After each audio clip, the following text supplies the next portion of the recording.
नमस्कार दोस्तों, डेट आज की 13 दिसंबर 2024 है। स्वागत है आपका एटोएल डिस्कशन में। आज टोटल देखो हम 3 इश्यूज डिस्कस करेंगे, तीनों के तीनों डिटेल से। सबसे पहले आर्टिकल डिस्कस करेंगे अनटचेबिलिटी का ओरिजिन क्या है, क्या रेशियल बेसिस है अनटचेबिलिटी का या फिर ऑक्यूपेशनल बेसिस है। अंबेडकर की बुक में इन्होंने इस चीज का जिक्र किया है, हु वर द अनटचेबल्स, और उनकी एक फेमस स्पीच है एनाइलेशन ऑफ कास्ट, उसको भी हम डिस्कस करेंगे। फिर इसके बाद देखो 2 आर्टिकल्स द हिंदू के हैं। पाकिस्तान अब सिक्योरिटी काउंसिल में नॉन परमानेंट मेंबर बनने जा रहा है 1 जनवरी से, तो इंडिया को किन चीजों को ध्यान रखने की आवश्यकता है। और last article urban local bodies के इलेक्शन से संबंधित है। लेकिन डिस्कशन स्टार्ट करें। कल देखो आपने माउंटेन क्लाइंबिंग वाला जो डायलेमा था ना, कई लोगों ने उसका आंसर बहुत बढ़िया ढंग से दिया, तो आज एक और डायलेमा मैं आपके सामने रख रहा हूं। थोड़ा सोच समझ के इसका आंसर दीजिएगा। मान लीजिए हॉस्पिटल में ना 5 पेशेंट्स हैं। उन 5 पेशेंट्स को ना अर्जेंटली कोई ना बॉडी का ऑर्गन चाहिए। किसी को हार्ट चाहिए, किसी को लीवर चाहिए, किसी को किडनी चाहिए, और तुरंत की तुरंत इन 5 पेशेंट्स को ये ऑर्गन नहीं मिले ना अलग अलग, तो उनकी डेथ हो जाएगी बहुत जल्द।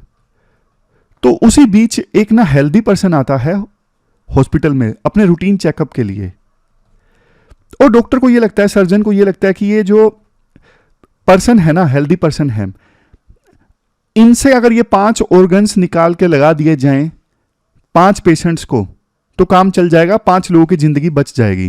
बट देखो डॉक्टर का जो जूनियर है ना, वो इस चीज का विरोध करता है। वो बोलता है कि जो हेल्दी पर्सन है उसकी बेचारे की क्या गलती है, ये उसके इंडिविजुअल राइट के अगेंस्ट है। Right to life with dignity हमारे संविधान में भी है, आर्टिकल 21। उसने कुछ गलत किया ही नहीं, तो उसको क्यों सजा दी जा रही है। लेकिन जो सीनियर डॉक्टर है वो बोलता है कि भाई आप ओवरऑल बेनिफिट देखो ना। ओवरऑल बेनिफिट ये है 5 लोगों की जान बचेगी तुरंत की तुरंत, हम भला कर रहे हैं समाज में। तो आप बताओ, आप सीनियर डॉक्टर के साथ हो या जूनियर डॉक्टर के साथ। सीनियर डॉक्टर जो कह रहा है कि ओवरऑल बेनिफिट देखो, या फिर जूनियर डॉक्टर जो कहता है इंडिविजुअल की कोई गलती नहीं है। इसके बाद नेक्स्ट आर्टिकल देखो अनटचेबिलिटी से संबंधित है। आपने सिलेबस में जीएस पेपर 1 के इस टॉपिक से आर्टिकल को रिलेट कर सकते हो। देखो इस आर्टिकल में कुछ इंपॉर्टेंट एस्पेक्ट्स जो हमें जानने को मिलेंगे, जो एग्जाम में यूज हो सकते हैं, वो इस प्रकार से हैं। अनटचेबिलिटी कैसे शुरू हुई, मतलब ओरिजिन क्या है अनटचेबिलिटी का। अंबेडकर जी ने अनटचेबिलिटी के लिए जो रेशियल या फिर ऑक्यूपेशनल थ्योरीज दी जाती है ना, उन थ्योरीज को कैसे चैलेंज किया, और एक आइडियल सोसाइटी का विजन क्या था अंबेडकर का, ये सारे एस्पेक्ट्स हम डिस्कस करेंगे। इंट्रोडक्शन में देखो ये बोला जाता है, सुप्रीम कोर्ट ने ना शेड्यूल कास्ट और शेड्यूल ट्राइब कम्युनिटी के अंदर सब क्लासिफिकेशन से संबंधित एक वर्डिक्ट दिया। उसके बाद एक कंट्रोवर्सी जनरेट हो गई, लेकिन मेन जो डिबेट उभर के आई वो ये उभर के आई कि शेड्यूल कम्युनिटी के अंदर जो लोग आते हैं वो होमोजीनियस कैटेगरी हैं, सब सेम हैं, और सिर्फ अनटचेबिलिटी एक ऐसा एस्पेक्ट था जो शेड्यूल कम्युनिटी के अंदर आने वाले लोगों को यूनिफाई करता था। वैसे तो देखो जब संविधान बनाना उसमें आर्टिकल 17 का प्रोविजन किया गया और अनटचेबिलिटी को पूरी तरह से खत्म कर दिया गया, प्रोहिबिशन कर दिया गया अनटचेबिलिटी के ऊपर। लेकिन देखो अनटचेबिलिटी के जो अवशेष हैं, मतलब किसी ना किसी फॉर्म में कहीं ना कहीं अनटचेबिलिटी आज भी देखने को मिलती है। लेकिन सबसे बड़ा क्वेश्चन, अनटचेबिलिटी की शुरुआत कैसे हुई। अब देखो कुछ एक्सपर्ट्स तो ऐसे हैं जो रेशियल थ्योरी देते हैं अनटचेबिलिटी के लिए, और कुछ ऑक्यूपेशनल थ्योरी देते हैं, लेकिन अंबेडकर ने दोनों को रिजेक्ट किया। रेशियल थ्योरी मतलब कुछ लोग ये मानते थे कि अनटचेबल्स ना एक सेपरेट रेस से संबंध रखते थे। बट देखो अंबेडकर ने इस थ्योरी को रिजेक्ट करने के लिए ना एंथ्रोपोमेट्रिक और एथनोलॉजिकल स्टडीज का सहारा लिया। उन्होंने रिसर्च की, जो अनटचेबल्स थे या फिर गांव के अंदर जो सेटल्ड कम्युनिटी के लोग थे ना, उनके फीचर्स सेम थे, हाइट या फिर दूसरे जो फिजिकल फीचर्स थे ना वो सेम थे। तो इससे ये तो रिजेक्ट हो जाता है कि जो अनटचेबल्स थे, गांव के बाहर रहते थे, वो किसी सेपरेट रेस के लोग थे। अब आती है दूसरे थ्योरी को रिजेक्ट करने की बारी। कुछ एक्सपर्ट्स ये बोलते थे अनटचेबिलिटी ना इसलिए शुरू हुई क्योंकि ये जो सो कॉल्ड अनटचेबल थे ना, वो कुछ अनक्लीन काम करते थे। अनक्लीन काम मतलब मैला ढोना, शवों को हैंडल करना, डेड बॉडीज थी ना उनको हैंडल करना, या फिर लेदर का काम करना, चमड़े का। तो इस वजह से उनके साथ में ना अनटचेबिलिटी शुरू हो गई। लेकिन अंबेडकर ने ना इसके अगेंस्ट भी अपना लॉजिक दिया। अंबेडकर ने ये बोला, देखो अनक्लीन टास्क, यानी ये जो खराब वाले टास्क थे ना, ये तो देखो सभी क्लास के लोगों ने कभी ना कभी किसी ना किसी फॉर्म में तो किया ही था। तो सिर्फ कुछ लोग ही अनटचेबल कैसे बन गए? मतलब ऑक्यूपेशन ये एक्सप्लेन नहीं कर सकती कि कौन अनटचेबल था कौन नहीं था। तो दोनों थ्योरीज को अंबेडकर ने रिजेक्ट कर दिया, रेशियल थ्योरी को भी और ऑक्यूपेशनल थ्योरी को भी। तो अंबेडकर की ना एक बुक है, untouchables, who were they and why they become untouchable, 1948 में ये बुक आई थी। इस बुक में अंबेडकर ने आखिरकार एक्सप्लेन किया है कि अनटचेबल थे कौन। अंबेडकर ये कहते हैं, देखो उस समय ना गांव में कुछ लोग बढ़िया से सेटल्ड थे और गांव के बाहर भी कुछ लोग रहते थे जिन्हें अंबेडकर नाम देते हैं ब्रोकन मैन। गांव के बाहर ये जो लोग रहते थे ना, ये ना कन्फ्लिक्ट में थे गांव वालों लोगों के साथ में। और ये जो गांव के बाहर लोग रहते थे, ये बस अलग ट्राइब के थे, रेस वगैरह अलग नहीं थी, सिर्फ अलग ट्राइब के थे। और गांव के अंदर जो लोग सेटल्ड थे ना, उनके साथ ये कन्फ्लिक्ट में थे ब्रोकन मैन। यहां तक कोई दिक्कत नहीं थी। बट देखो दिक्कत तब स्टार्ट हुई जब देखो बुद्धिज्म का राइज हुआ। बुद्धिज्म ने, आपको पता है, नॉन वायलेंस को प्रमोट किया और एनिमल सेक्रीफाइसेस को ना पूरी तरह से रिजेक्ट कर दिया। अब देखो ये जो चीजें थी ना, ये एग्रीकल्चर करने वाली पॉपुलेशन को ना बहुत ज्यादा अट्रैक्ट की इन चीजों ने। तो ब्राह्मण्स की जो पॉपुलैरिटी थी ना वो कम होने लगी थी। तो उनके बीच में कंपटीशन स्टार्ट हो गया, एक तरफ बुद्धिस्ट, दूसरी तरफ ब्राह्मण्स। अब ब्राह्मण्स जो थे ना, वो अपनी खोई जमीन को फिर से हासिल करना चाहते थे। लेकिन फिर से कैसे हासिल करें अपनी खोई जमीन को? तो ब्राह्मण्स ने ना वेजिटेरियन अपना लिया कि हम गाय वगैरह को नहीं खाएंगे, गाय का बल्कि सम्मान करेंगे और पूरी तरह से हम शाकाहारी रहेंगे। उन्होंने बल्कि यह भी डिक्लेयर कर दिया कि जो गाय को खाएगा ना, वो बहुत ज्यादा एक पोल्यूटिंग एक्टिविटी होगी और जो गाय को खाएगा उसे पोल्यूटेड माना जाएगा। यह ब्राह्मण्स ने किया था क्योंकि वो अपनी खोई जमीन फिर से हासिल करना चाहते थे और बुद्धिज्म काफी ज्यादा पॉपुलर हो रहा था। अब देखो हुआ क्या, जो लोग गांव के बाहर रहते थे ना, जिनका कन्फ्लिक्ट था गांव में सेटल्ड लोगों के साथ में, सो कॉल्ड ब्रोकन मैन, अब चूंकि वो गांव के बाहर रहते थे, उनके पास में ना सर्वाइवल के ज्यादा ऑप्शन नहीं थे। तो गांव के बाहर रहने वाले लोग ना, ये जैसे गाय, मरी हुई गाय है, उसके मांस को खा लिया। तो ना ये बाहर रहने वाले लोग ना बीफ ईटिंग को अवॉइड नहीं कर सके क्योंकि उनके पास में फूड के ज्यादा सोर्सेज थे नहीं और वो बीफ ईटिंग करते रहे। मजबूरी में उन्हें जो मरी हुई गाय हैं कई बार उनका मीट खाना पड़ता था। तो ना इस वजह से जो गांव के बाहर ये ब्रोकन मैन थे ना, इनको ब्राह्मण्स ने ना पोल्यूटेड कहना शुरू कर दिया कि तुम तो पोल्यूटेड हो। अब यहां से अनटचेबिलिटी की शुरुआत होती है। धीरे धीरे इस अनटचेबिलिटी ने ना परमानेंट फॉर्म ले ली। देखो दूसरे जो कल्चर्स हैं, दूसरे जो धर्म है ना, वहां पे भी किसी ना किसी प्रकार का कोई प्योरिटी वाला कंसेप्ट देखने को मिल जाता है। लेकिन कई धर्मों में, कल्चर्स में ऐसा होता है कि सिर्फ फेस्टिव सीजन के दौरान ये लोग अनटचेबल हैं या फिर इम्प्योर हैं। बट हमारे देश में ना अनटचेबिलिटी ने परमानेंट फॉर्म ले ली। और ना सिर्फ परमानेंट बल्कि डे टू डे लाइफ में अनटचेबिलिटी देखने को मिलेगी। बल्कि देखो पेरेंट्स से बच्चों में भी अनटचेबिलिटी जाएगी, फिर उनके बच्चों में भी अनटचेबिलिटी जाएगी।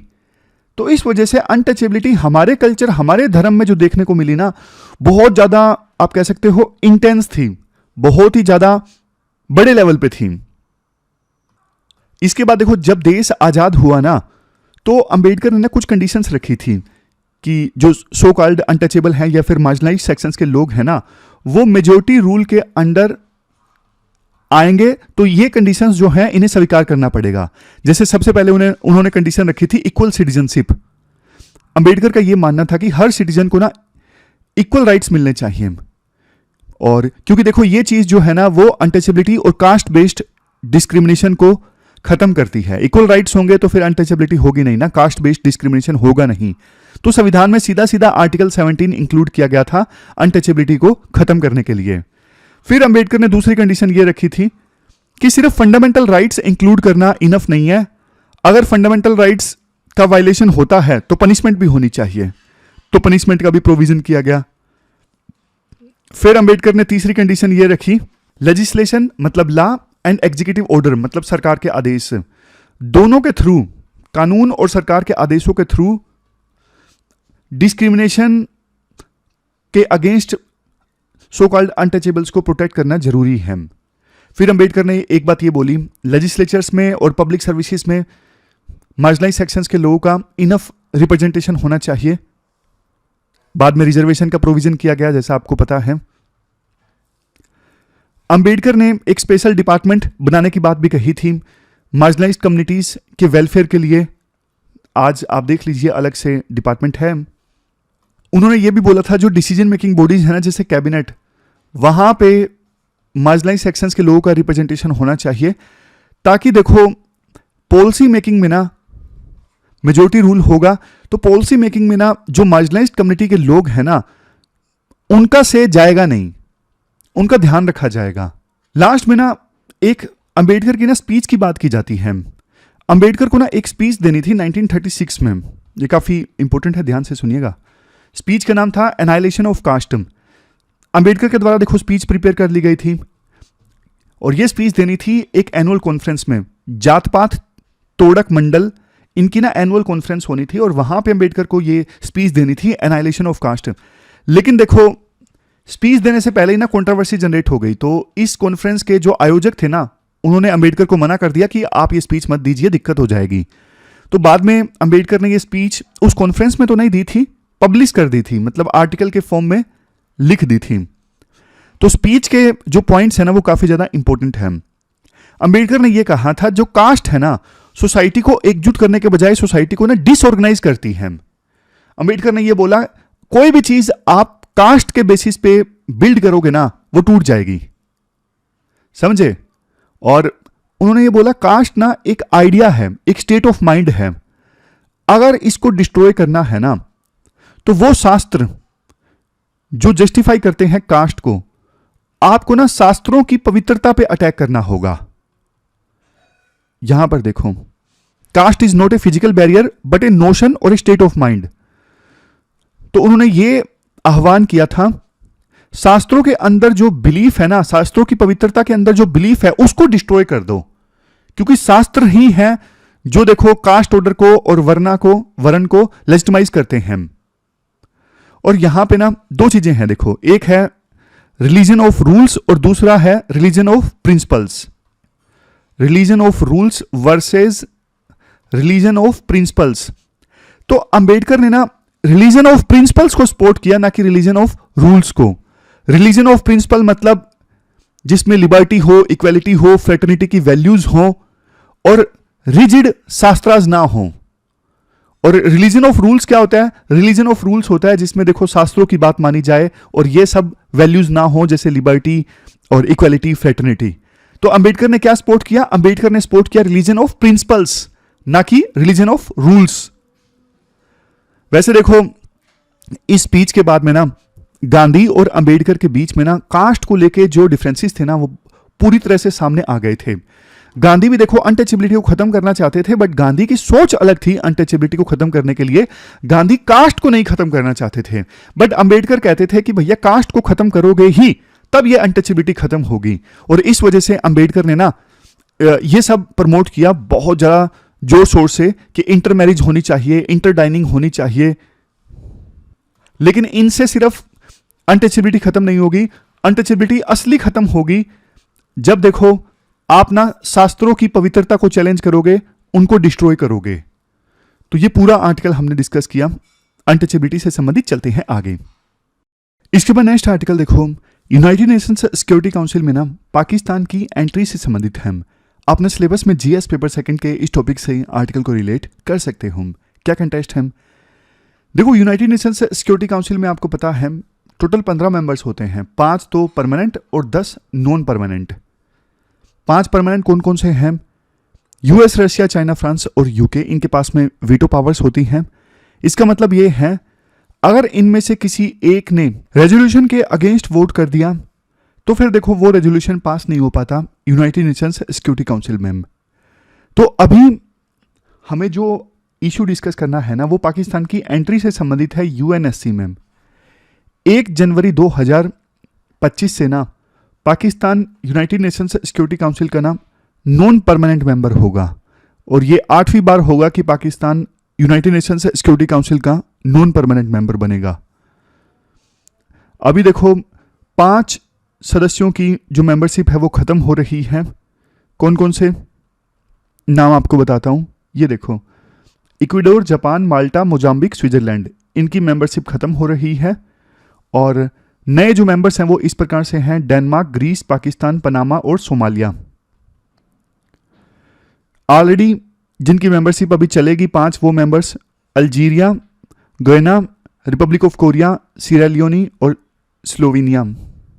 तो इस आर्टिकल में फोकस देखो इस चीज पे है कि पाकिस्तान जब सिक्योरिटी काउंसिल का नॉन परमानेंट मेंबर बनेगा तो पाकिस्तान किन किन इश्यूज पे फोकस करेगा और इंडिया को कैसे थोड़ा तैयार रहने की आवश्यकता है। सबसे पहले है तालिबान का इशू। देखो पाकिस्तान के ना तालिबान के साथ में रिलेशंस काफ़ी ख़राब हैं जब से तालिबान सत्ता में आया है। तो पाकिस्तान अब यूनाइटेड नेशंस सिक्योरिटी काउंसिल का नॉन परमानेंट मेंबर बनेगा तो ना पाकिस्तान अपनी इस सीट का फ़ायदा उठाना चाहेगा तालिबान के साथ में रिलेशंस को इंप्रूव करने के लिए। कैसे? देखो पाकिस्तान के पास ना साथ होगा चाइना का और रशिया का, तो पाकिस्तान ना कोशिश करेगा तालिबान को रिकॉग्निशन दिलवाने की, और तालिबान को थोड़ा बहुत वर्ल्ड में रिकॉग्निशन मिला, तालिबान की सरकार को वर्ल्ड की दूसरे देशों की सरकारों ने रिकॉग्नाइज किया, तो तालिबान को लगेगा अरे वाह पाकिस्तान ने हमारे लिए अच्छा काम किया है, तो रिलेशन थोड़े इंप्रूव होंगे। बट देखो पाकिस्तान के लिए ना ऐसा करना आसान नहीं होगा। आसान क्यों नहीं होगा? क्योंकि ना अभी भी तालिबान की जो सरकार है ना वो इंक्लूसिव नहीं है, सभी वर्गों को जगह नहीं मिली हुई है उसमें, तो तालिबान को रिकॉग्निशन दिलवाना पाकिस्तान के लिए आसान नहीं होगा। इसके बाद आता है दूसरा इशू। दूसरा इशू क्या है? दूसरा इशू है गाजा में सीज फायर करवाना। देखो अभी जो 10 नॉन परमानेंट मेंबर्स हैं ना उसमें से काफ़ी OIC के देश हैं, ऑर्गेनाइजेशन ऑफ इस्लामिक कोऑपरेशन के मेंबर कंट्रीज हैं, तो उनके साथ मिल के ना पाकिस्तान गजा में ना सीज फायर साइन करवाना चाहेगा और गजा के लोगों के लिए कुछ एड दिलवाना चाहेगा। इस पे पाकिस्तान कंसेंसस बनाने की कोशिश करेगा as a non permanent member of United Nations Security Council. अब इससे पाकिस्तान को फायदा ये होता है, जब देखो पाकिस्तान पैलेस्टीन के लिए आवाज उठाता है ना, तो इसके through Pakistan Muslim majority Nations की ना सिंपैथी हासिल करता है कि देखो पाकिस्तान ऐसा देश है जो मुस्लिम कंट्रीज के लिए काम करता है। तो पाकिस्तान गजा के लिए आवाज इसलिए उठाएगा क्योंकि वो अपना इन्फ्लुएंस, अपनी सॉफ्ट पावर इंक्रीज करना चाहता है मुस्लिम मेजोरिटी कंट्रीज में। तो ये हुआ दूसरा पॉइंट। फिर अब आता है तीसरा point, United Nations peace keeping में रोल। देखो पाकिस्तान एक गरीब देश है और United Nations peace keeping missions में ना काफ़ी ट्रूप्स कंट्रीब्यूट करता है, और जो ये पीस कीपिंग मिशंस है ना जिसमें पाकिस्तान के ट्रूप्स होते हैं, ये पाकिस्तान की ना एक पॉजिटिव इमेज बिल्ड करता है ग्लोबल स्टेज पर। वैसे पाकिस्तान की इमेज आपको पता है काफ़ी ख़राब है, टेररिस्ट कंट्री के तौर पे पाकिस्तान को थोड़ा जाना जाता है, लेकिन United Nations peace keeping mission में पाकिस्तान के ट्रूप्स होते हैं, इस चीज़ को पाकिस्तान काफ़ी हाईलाइट करता है ताकि टेररिस्ट वाला जो टैग है ना वो हटाया जा सके और इमेज थोड़ी ठीक की जा सके। तो पाकिस्तान जानबूझ के as a non permanent member in United Nations Security Council थोड़ा ना यूएन पीस कीपिंग मिशंस की बात करेगा, अपने रोल की बात करेगा कि देखो हमने कितना काम किया, कितने ट्रूप्स कंट्रीब्यूट किए।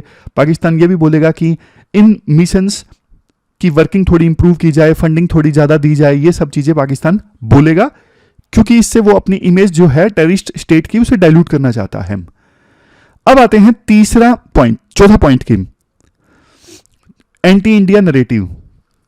बाय डिफॉल्ट पाकिस्तान का फोकस देखो इंडिया पे तो होगा ही, समझ गए? मतलब इंडिया के साथ डिस्प्यूट्स को पाकिस्तान इंटरनेशनलाइज करेगा as a non permanent member in UNSC. Kashmir के इशू को हाईलाइट करने की कोशिश करेगा। कश्मीर इशू पे ना पाकिस्तान को चाइना का भी साथ मिलेगा क्योंकि पाकिस्तान ने ना चाइना को कुछ 1964 में सक्सम वैली, कुछ पाक अधिकृत कश्मीर का जो एरिया है ना वो दे रखा है। और कश्मीर के इशू पे दोनों की जो भाषा है चाइना और पाकिस्तान की सेम है। और देखो कई बार कश्मीर के इशू पे ना कुछ जो मुस्लिम कंट्रीज है ना वो भी पाकिस्तान का साथ दे देते हैं। और राइटर एक्सप्लेन करते हैं ऐसा क्यों होता है। अगर देखो आपके किसी देश के साथ में रिलेशंस अच्छे हैं ना, फॉर एग्जांपल यूएई के साथ में, तो कोई जरूरी नहीं कि मल्टीलेटरल प्लेटफॉर्म्स पे भी वो देश आपका साथ देगा। अक्सर ऐसा देखने को मिलता है। जैसे कई सारे मुस्लिम कंट्रीज के साथ हमारे रिलेशन अच्छे हैं, लेकिन जब वो यूएन में वोट करते हैं ना तो वो इंडिया के साथ अलाइन होकर वोट नहीं करते हैं। और ऐसा नॉर्मल है, ऐसा इंडिया भी करता है काफी बार।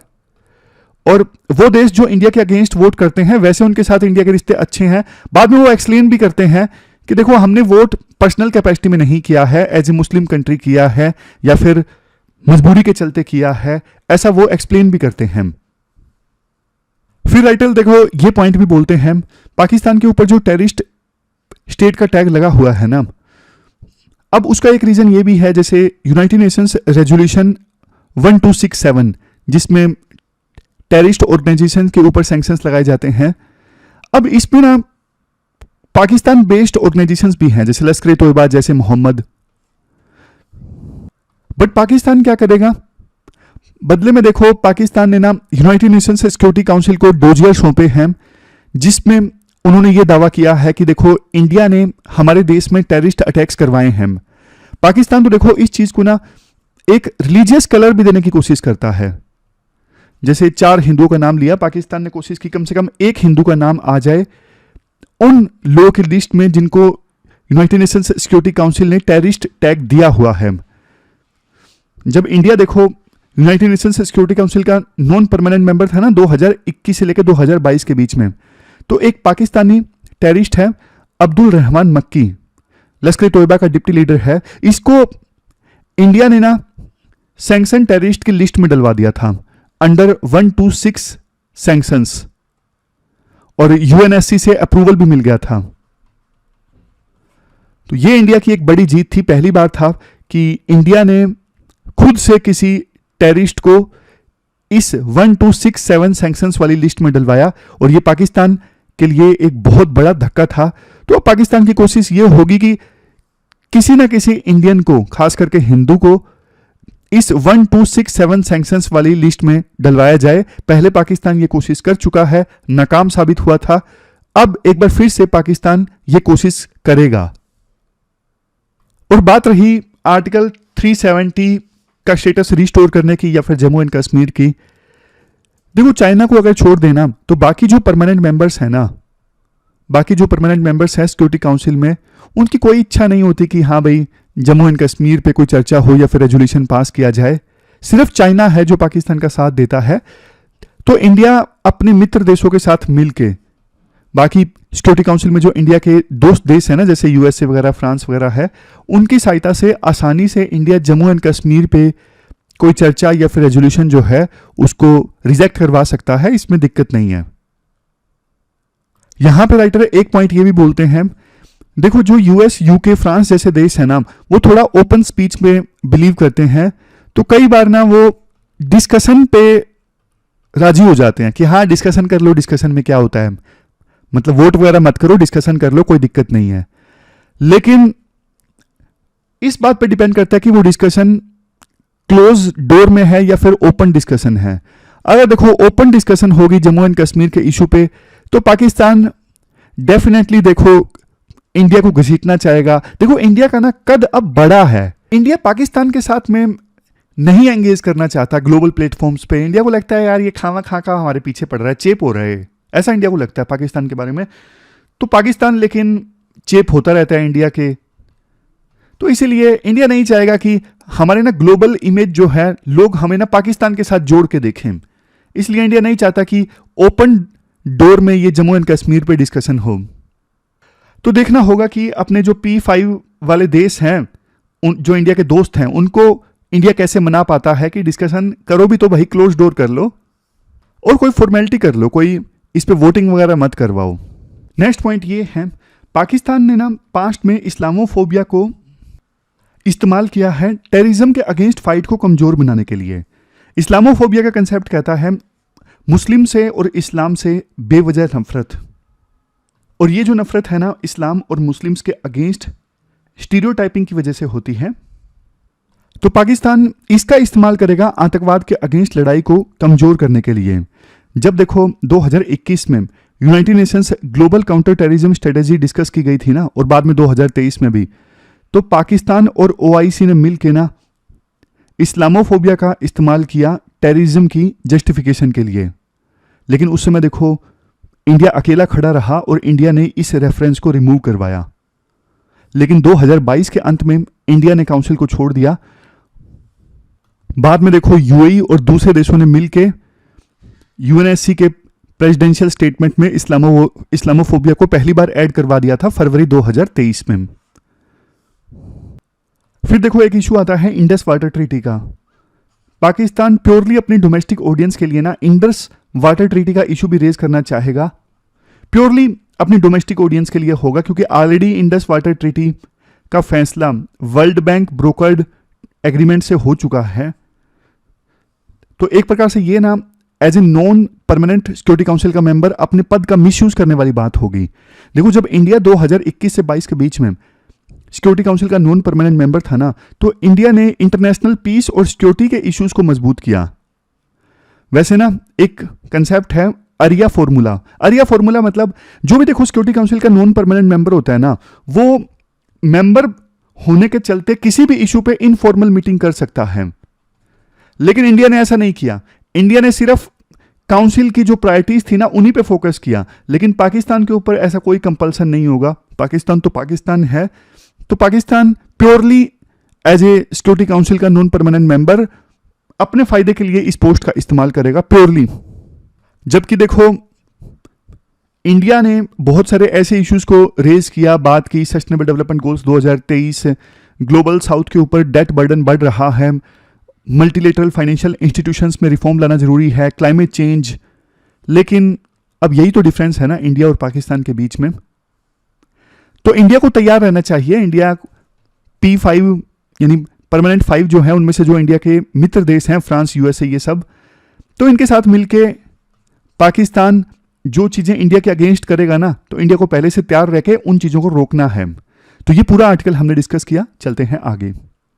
इसके बाद नेक्स्ट आर्टिकल देखो अर्बन लोकल गवर्नमेंट्स के इलेक्शन से संबंधित है। आप सिलेबस में जीएस पेपर सेकंड के इस टॉपिक से आर्टिकल को रिलेट कर सकते हो।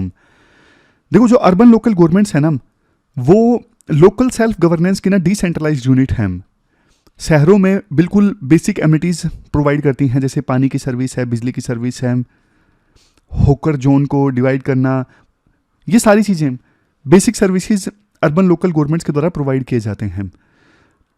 जब देखो 1992 में 74th कॉन्स्टिट्यूशनल अमेंडमेंट आई ना, तो फिर अर्बन लोकल गवर्नमेंट्स के रोल को संविधान में कोडिफाई कर दिया गया। उससे पहले संविधान में इनका मेंशन वगैरह नहीं था। लेकिन देखो अब 30 साल पूरे हो गए।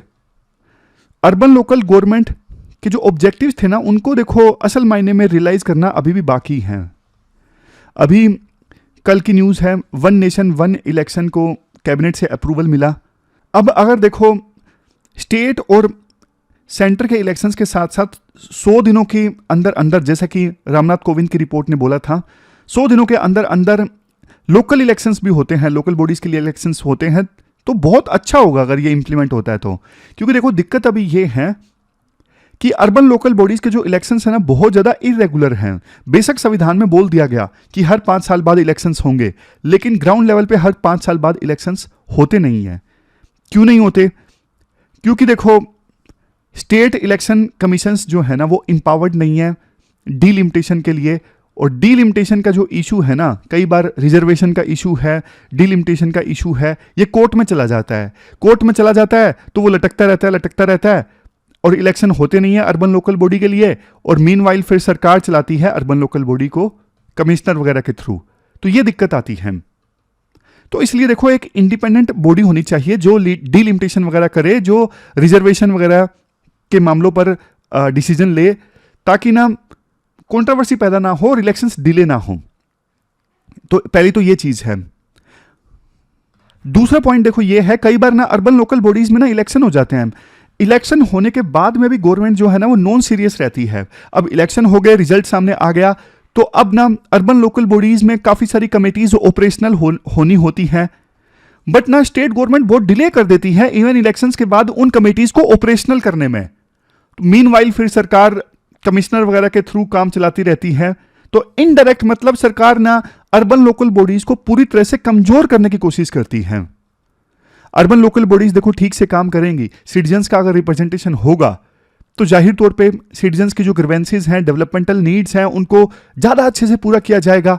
लेकिन दिक्कत यही है ना, इलेक्शन ही टाइम पे नहीं होते, और इलेक्शन टाइम पे हो भी गए तो फिर उसके बाद जो कमेटीज वगैरह ऑपरेशनल की जानी होती हैं वो ऑपरेशनल नहीं की जाती हैं स्टेट गवर्नमेंट के द्वारा जानबूझ के, और डिले किया जाता है। समझे? ये देखो एक स्टडी हुई थी,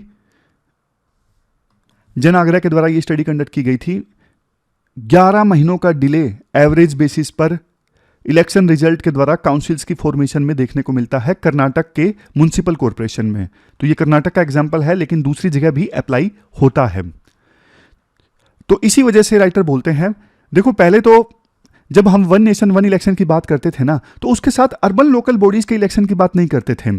जैसे कुछ रिपोर्ट भी हैं 2015 में ना 79th report of parliamentary standing committee on law and justice submit की गई थी, और टॉपिक था फिजिबिलिटी ऑफ साइमल्टेनियस इलेक्शंस। 2015 में ये सबमिट की गई थी। ये जो रिपोर्ट थी ना पूरी तरह से चुप थी अर्बन लोकल बॉडीज के इलेक्शन पे।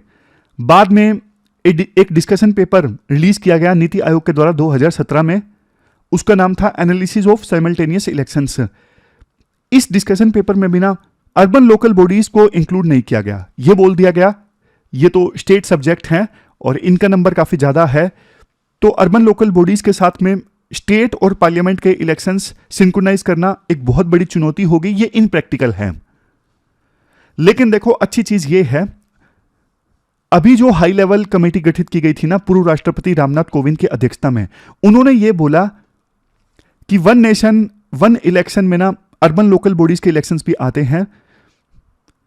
जब देखो स्टेट और पार्लियामेंट के इलेक्शन से एक साथ कंडक्ट करवाए जाएंगे ना, तो 100 दिनों के अंदर अंदर फिर इन लोकल बॉडीज के इलेक्शंस भी कंडक्ट करवाए जाएं, ऐसा बोला गया है रामनाथ कोविंद की अध्यक्षता में जो हाई लेवल कमेटी गठित की गई थी इनकी रिपोर्ट ने।